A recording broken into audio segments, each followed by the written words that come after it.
Thank you. I'm obviously very happy to be here. I'm not going to talk only on cricket, though I must use a metaphor of cricket. This will be like a T20 game, actually T18. We've got 18 minutes to talk. So I'll try and spell out the future of the sports scenario in India as I see it. And one is the first facet is about what is the scope? How does the industry look like right now?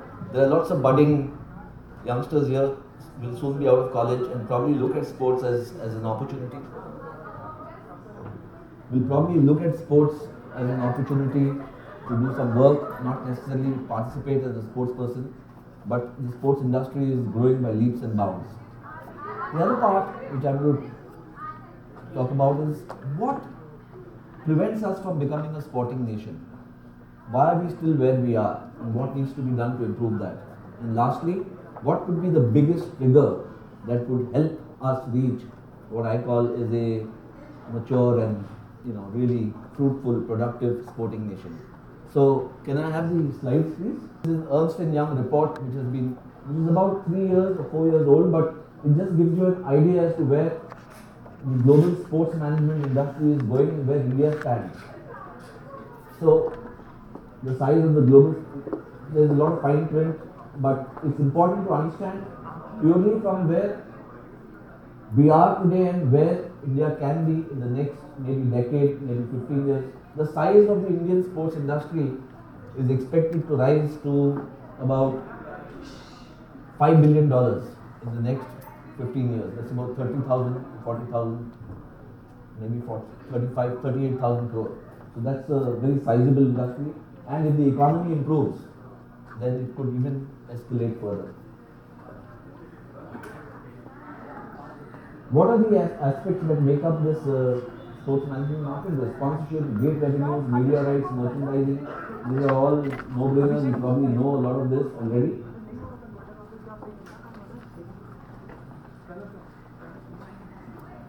Regional markets. Obviously, America is still the biggest, North America.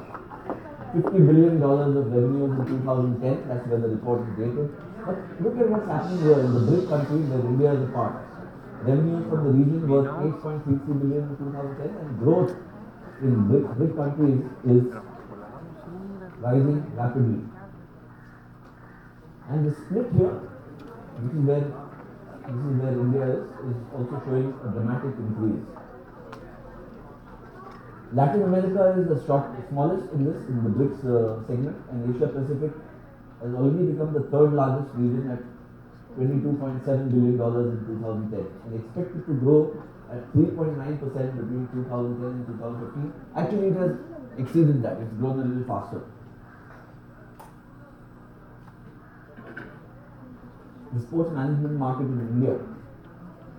So it shows you the map as to how it's growing. Indian sports management market grew at 14.8% from 2006 to 10. The growth actually in India, despite the economy not doing too well, has accelerated, and it can be seen from the number of leagues that are sprouting and more people getting into sports participation or otherwise buying sports goods. There are there's a new channel which has come up or new tie-up, ESPN, Sony, which is going to trigger off even more interest in sports and hopefully some more money. And that all creates a lot of opportunities. Marquee events we've seen, 2011 at the World Cup, then we've got Football League come up, India hosting the Commonwealth Games in 2010, major sponsorship deals, just giving you some pointers as to what's happening.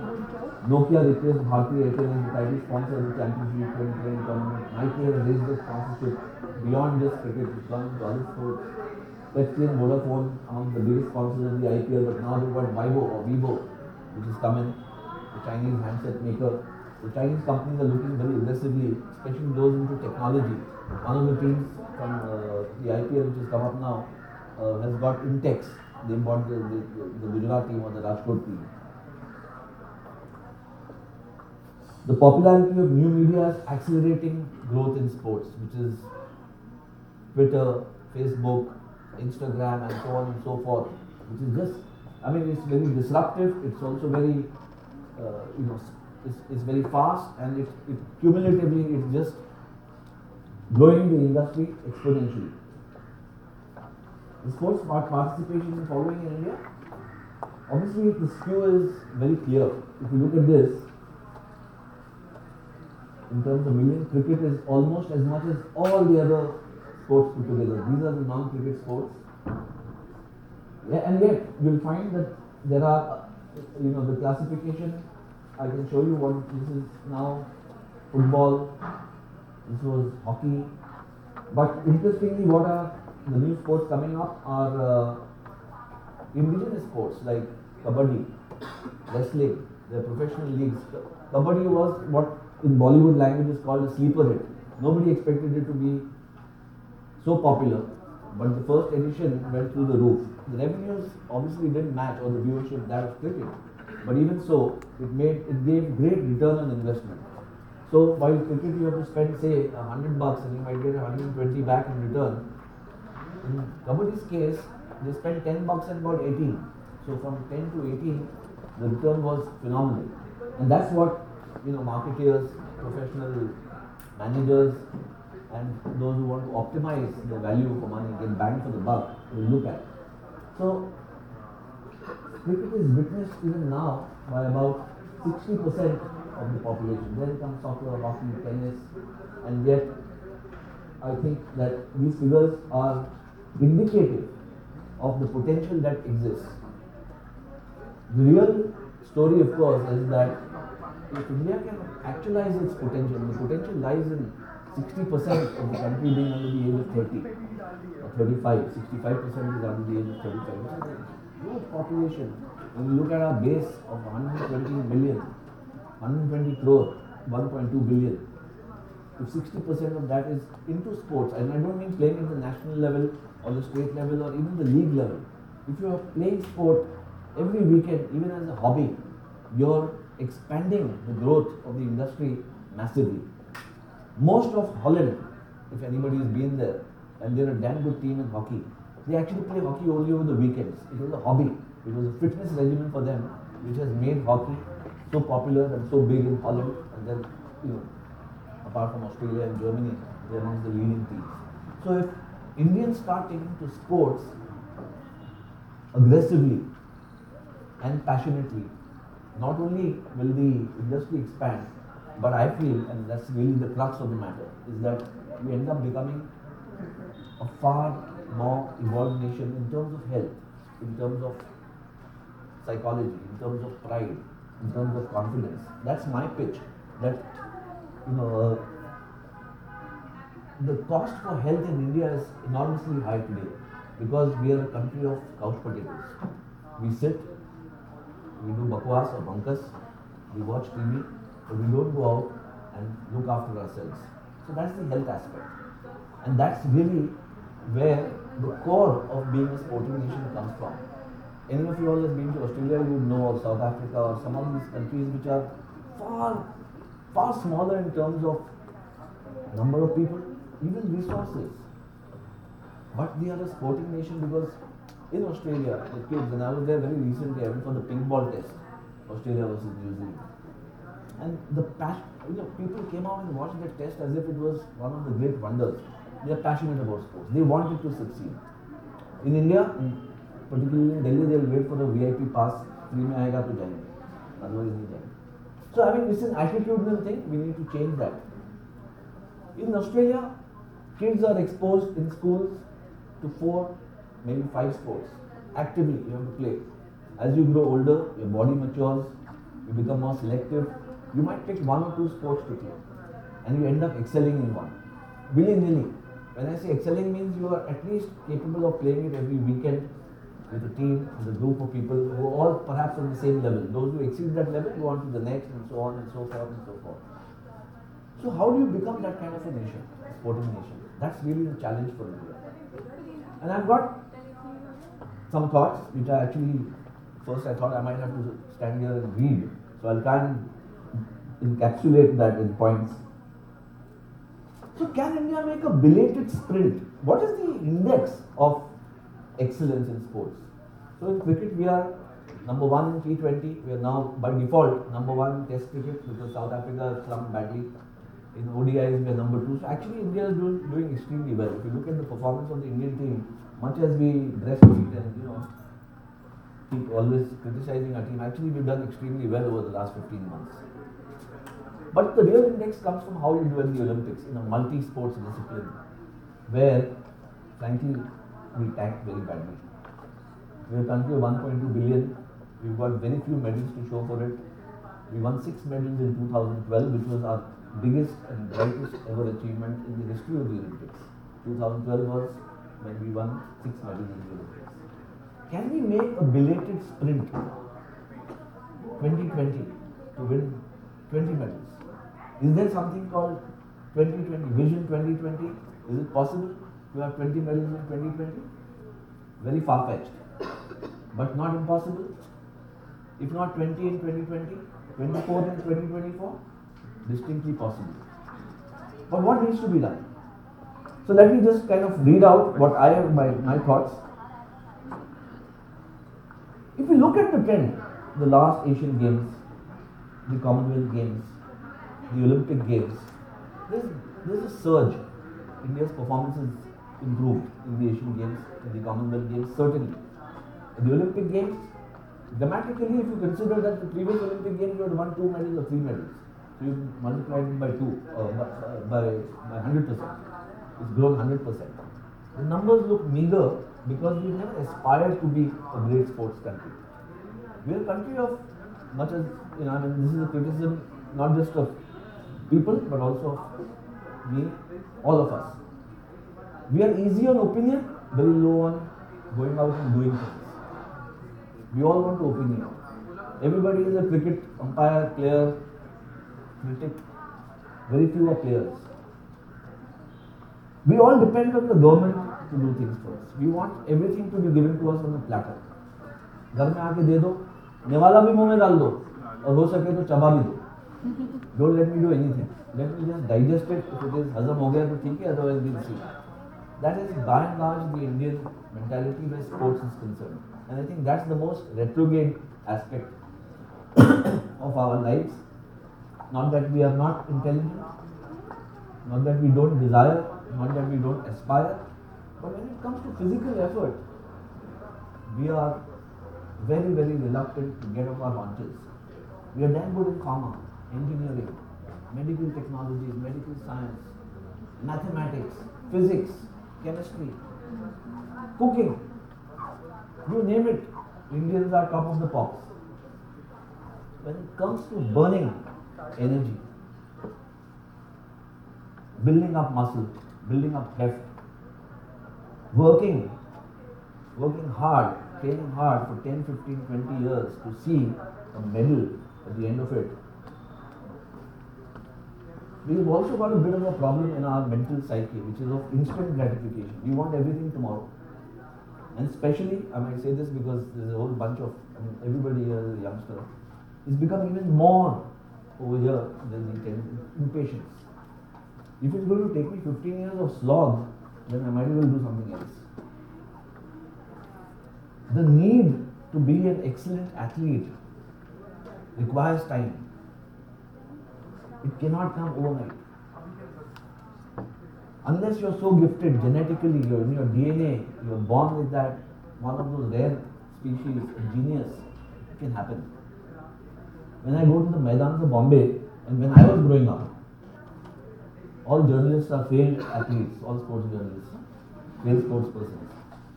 So, in our time we were told, you better study, खेल well छोड़ो, नौकरी भी नहीं मिलेगा. When I started my career, the kids would come there in the Maidans and they would be trained by coaches, and the moms, young moms and dads would say, जल्दी जल्दी करो, school का time हो रहा है, यहाँ जाना है, वहाँ जाना है, बस में जाना है. Impatience. When you go now to Shivaji Park, which is the nursery of cricket in India, young moms and dads come and tell the coaches, इसको Tendulkar बना. Don't worry about studies or anything. That change has happened, which is very good, because people have seen Tendulkar as this great, wonderful achiever. The crux is, everybody sees him as a 16-year-old marvel, so why can't my kid do it? But Tendulkar is an exception. In the history of the game, you might find maybe 2 or 3 such people. I can't think of 5 names who started playing cricket at the international level at 16. There are many. There will be 100 people who started playing at the age of 16. 97 fizzled out by the time they were 17 or 18.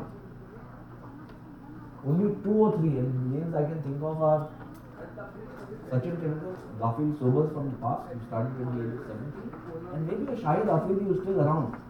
He claimed to be 15 when he was playing his stage. He still claims to be 25, but that's a different matter. But jokes apart, what I feel is that the patience, and I was speaking to a coach, cricket coach, and the threshold is so low that if the kid hasn't, poor kid, 8, 9, 7 years old, body is not even formed, mind is still to be formed. 2, 3 years, not enough promise, not in the school team, plucked out. Why? Because Tendulkar nahi ban sakta. He is a failure. Not realizing that to be a Tendulkar, either you are born like that, you are a born genius, or you have spent years and years of slog. And may I just remind you that Tendulkar, I am using him as a metaphor, he was weaned away from his house. He stayed with a relative at Shivaji Park to save on the commute time at the age of 10. For 6 years, he used to practice 8 to 10 hours a day in the Maidans, from Shivaji Park to another park to cross Maidan, play 4-5 of those matches for kids, go home, hang a ball from the ceiling and start playing again. He was mad, he was obsessed. You can't have a guarantee to produce a Tendulkar. So you have to have a guarantee. So which is what my corollary to this is. In my opinion, the greatest role model from cricket, in the cricket world is not Tendulkar, because Tendulkar is a freak. He is one of those things that happen once in a millennium. In my opinion, the real role model is Rahul Dravid, whose career path is one which can be emulated by people provided they show the same dedication, diligence. Not that Tendulkar was not dedicated and diligent, but they are the same age. Rahul Dravid started playing at the age of 23. Sachin started. So Sachin was his senior by 7 years when they played together for India, and they are the same age. To be an international cricketer, therefore, the role model or the path that is better defined is by Rahul Dravid or some of the others. You finish school, you go to college, you play, and you graduate into universities cricket. That's broadly the path most people will take. There is no quick fix in sports. You have to have the patience, you have to have the desire, you have to have the ability to take serious and severe knocks and stand up and run again. That is the greatest quality of sport. And I've got a young mountaineer here who bear me out. The greatest quality of sport is if you fall down, you can stand up and start walking or running again. That's the greatest learning. And it's a learning that should be applied in whatever we do in life. Only sport teaches you that. You will fall down. You may lose. You may be at the winning post, you are put to the post by somebody else. You turn around and you are gone. What do? You can spend a lifetime morose, remorseful. But if you've got the sporting instinct in you, if you've got a gut, you say, okay, I'm not out yet. I may be down, but I'm not out. We'll rise, we'll walk, we'll run, we'll fight, we'll compete. And life is full of battles. At every step, in whatever you do, professionally, personally, if you have that sporting instinct in you, you will be able to cope with it much better. I'm not saying you will win everything, but the ability to cope with it will come if you are into sports. That is a bit of a digression. So, what needs to be done? This is where we are. The industry is ripe, it's there. It can mature, it can become better, it's there for the picking. What can actualize this potential?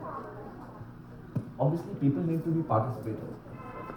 Don't look only at the government for succor. Sab kuch free mein mil jayega. In fact, the better model, there are two models which work internationally in sports. Both are levels of excellence. The American model and the Chinese model. Chinese finished number 1 in the Olympics tally The last time in 2012 I am in Beijing. China is completely state funded. America is completely non-state funded. In fact, America doesn't have a sports ministry. There is no ministry for sports. Each sports discipline works on its own. Their job is to go and get money, get the money, identify the athletes, have programs for nurturing, mentoring, whatever else, and it's worked brilliantly. For China, it's all state funded, it's worked brilliantly for them. It's not whether this is better than that or not. I think it's the application and the execution of a plan which makes the big difference. Both have succeeded because they are very vigorous in their application. In my opinion, the best model seems to be that of Australia, where they have a national sports council kind of a body, which the government puts or allocates funds and takes pakka hisab. If you don't deliver certain parameters, your money is slashed, it may be taken away completely. And therefore, there is a constant pursuit of excellence. India currently is trying to follow a bit of that Australian, the sports ministry and the finance ministry have woken up to the fact that you can't have just money being spent. Sports Authority of India, create these campuses where nothing is happening, they're not producing champions. In fact, they become dens of inefficiency and politics. Willy-nilly, not because they mean to, but because the culture is wrong. So what needs to be done in India? I think I'm a strong votary of public-private partnership. You've seen it in Delhi, most of you are from Delhi. Commonwealth Games, so much of infrastructure is created, hundreds and thousands of crores go in. After the games are over, what happens? They become vital events. The infra is not used. They become housing colonies. So public-private partnership will ensure that if I build a stadium on land given by the government, it's my job to make it profitable.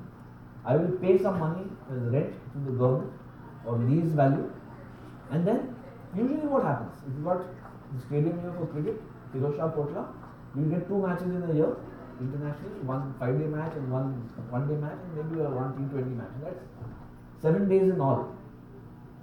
What happens for 358 other days? It's only maintenance cost which is going in. There's no revenue from it, unless you start giving it for weddings and stuff like that. So, public-private partnership means those who are investing money will generate streams of revenue for the upkeep of the stadium. They will create centers of excellence for sports, plus other activities which, in consonance with what the government wants or decides, can be done. So that's the way to go, in my opinion. And you certainly need, like the IITs and the IIMs, a sports excellence institute which teaches sports medicine, sports management. It's not only about athletes, it's not about creating Tendulkars. It's about everything else that is associated with sports. Remember, even if Tendulkar is the product of support from his family, especially his father and brother, support from the coach, support from guys like Mark Mascarenhas, who started Voltel. At the age of 22, he gave him 18 crore. Took care of his future. He had no worry at all about his future. Therefore, he could go out and play fearlessly. All these are part of the ecosystem that needs to be developed. So, opportunities exist. How do we create? There are responsibilities on the government, but even more so, CSR, industry needs to step forward aggressively. There's a lot of opportunity for money coming in from corporate houses, provided the finance ministry and the government takes a more holistic view and says, okay, if they spend money on sports, then they will get tax exemption. I think that is very important. Otherwise, nobody will part with money. And the minute a tax exemption is allowed, you'll find there will be a huge amount of money coming into sports because everybody is happy. See, sports is something that makes everybody happy. If India wins in whatever sport, whether it's in hockey or cricket or football, the whole nation feels proud. There's a sense of pride which comes in. Nothing else can arouse that sense of pride. I don't mean fighting wars and winning wars, but sports is something that charges the whole country up, brings it together. The country becomes one. And you can't find a better medium than sports to do it. Not cinema, not theatre, not anything else.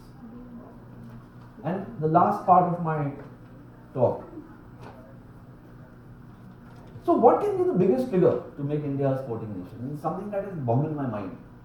I said shortcut measure तो कोई है नहीं, but long term भी करना है, medium term भी करना है. What is the biggest thing that needs to be done? And the answer is actually in women. So it might surprise some people, but it doesn't surprise me anymore after having done sports writing for the last 38 years and with examples from all over the world. So I'll just... When I went to the 2012 Olympics, it was the first time ever in the history of the Olympics, modern Olympics, that all the participating countries had a woman. Before that, there would be countries which we could never send women. For cultural reasons, for religious reasons, for socio-cultural, whatever may be the objective. Even Saudi Arabia sent a woman in 2012. That was the big success of the games. Medals, China won, this happened, that happened, America came second. All that is fine, India got 6. The biggest achievement of the International Olympic Committee for 2012 was that they got a woman to participate from each and every country. Why? Because fundamentally, look at it. It's plain vanilla logic. If you keep 50% of your population out of contention, then automatically you have chopped off half your prospects of doing anything worthwhile. Straight away, 50%. Then you're competing with only 50% resource to try and win 100%. It's not possible.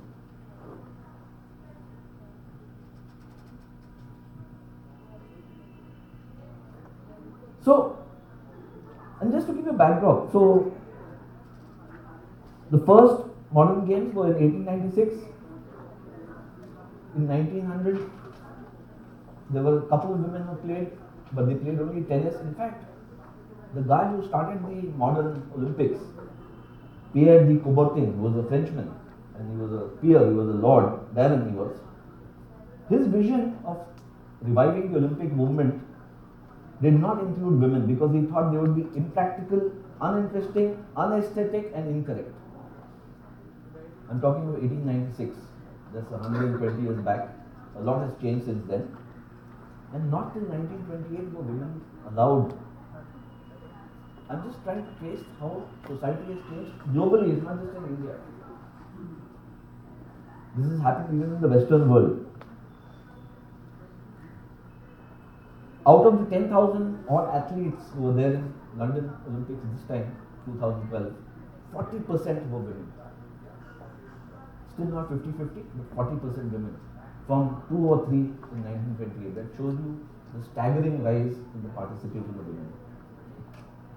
China, which finished top on the medal tally, 200 plus medals, and the US, Jamaica, everybody talks of Usain Bolt.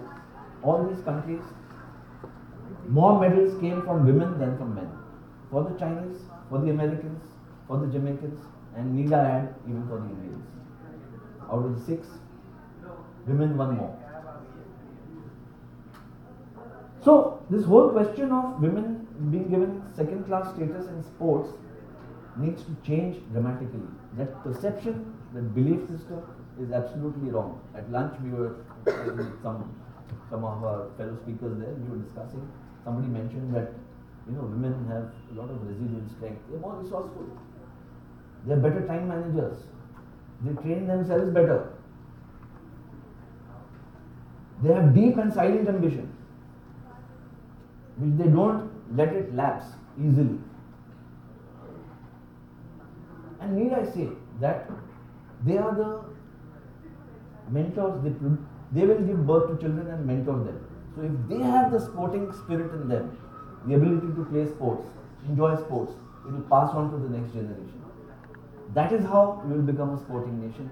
Not by saying, okay, I'll go to a match and clap and enjoy the tamasha. That is fine. That is entertainment value. So I'm just giving you a few stats just to open up your mind.